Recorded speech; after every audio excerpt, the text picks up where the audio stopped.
To the Art Centre. Indeed. You've got some interesting ceramics which we'd like to just have a look at and talk about and talk through some of the things you do. This one here is particularly interesting. I was looking at this earlier, I like the colour of it, but I particularly like the way you've built the LEDs to highlight the patterns. Yeah, this really came about the idea of taking ceramics a little bit further, bringing LEDs and lighting systems into a piece rather than being a bit from the outside.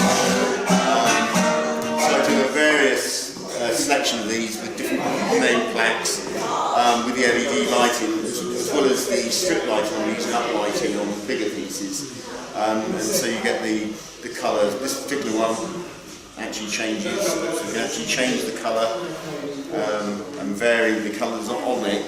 Let's move this out of the way, because I think that's very interesting, because the different colours make the pattern stand out. That's right, and you can also use it as mood lighting in a way, so if you're feeling a bit sort of mellow, you can always match up sort of light of green, or if you're feeling vibrant, there are other things you can do with it, but I won't say that. That's interesting. I think the forthcoming I'm looking at the pattern you've got in there, so you've got writing. Yeah. What about things like face? Yeah, you can carve silhouettes. I mean, most of the work I do is fairly flattish. I like to try and get sort of relief, a little bit like the paper cutouts you used to see in sort of Paris, where someone stands there and cuts out your lovely silhouette. You can do things like that, or you can put words that are meaningful to that person. For example, a friend of mine had for his wedding.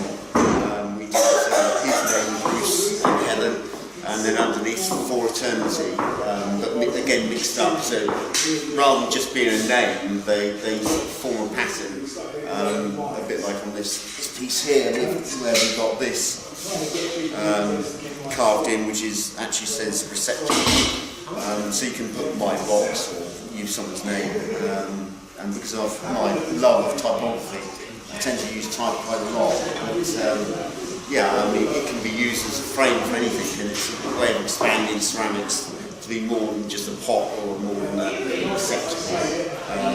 So that's the way I go.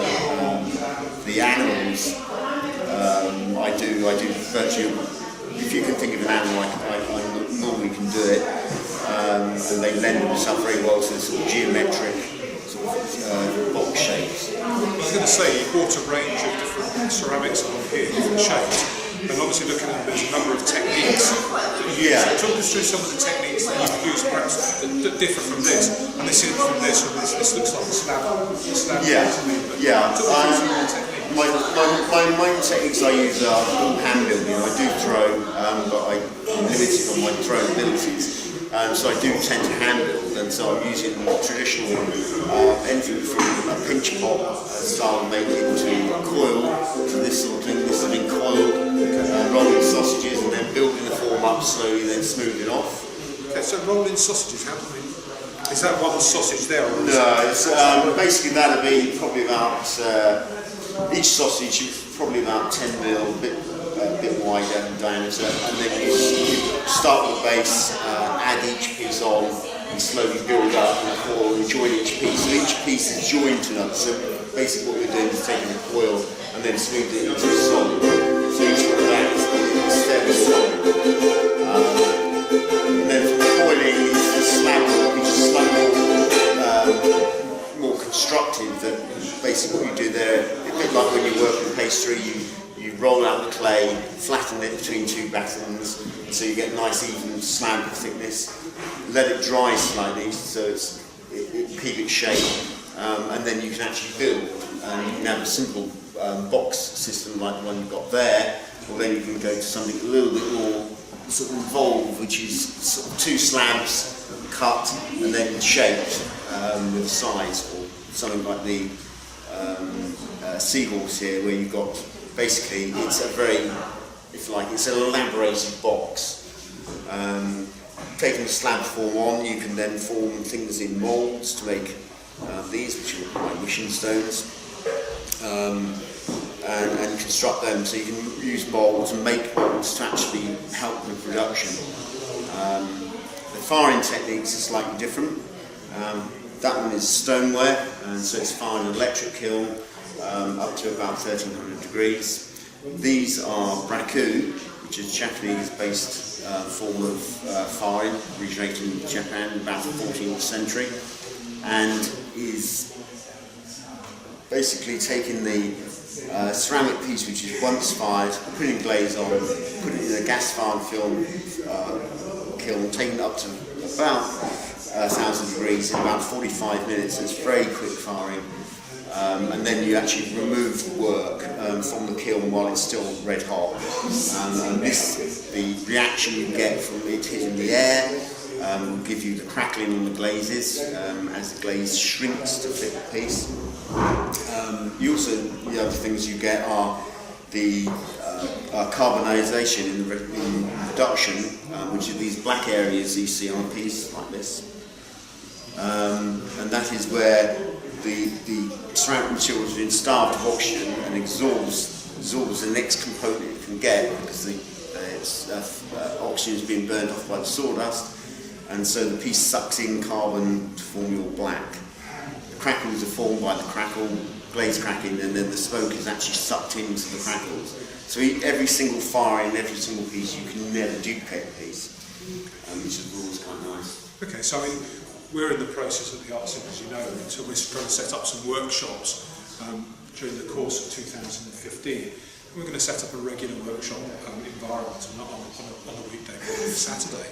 Now what we're looking for is to have people come along and engage with people like yourself. And of course they're going to come in with a complete range of mixed abilities. So I'm a beginner in terms of ceramics, I wouldn't know where to start to make a lovely pot like this. Yeah. So, and we can come in people who are really quite passionate about ceramics, maybe people who you already know. So do you think that your workshop, if you were to run a workshop, do you think you would engage with a lot of people? And how would you do that? Well, what I try to do is I run an evening session, which is normally an 8-week course, evening classes.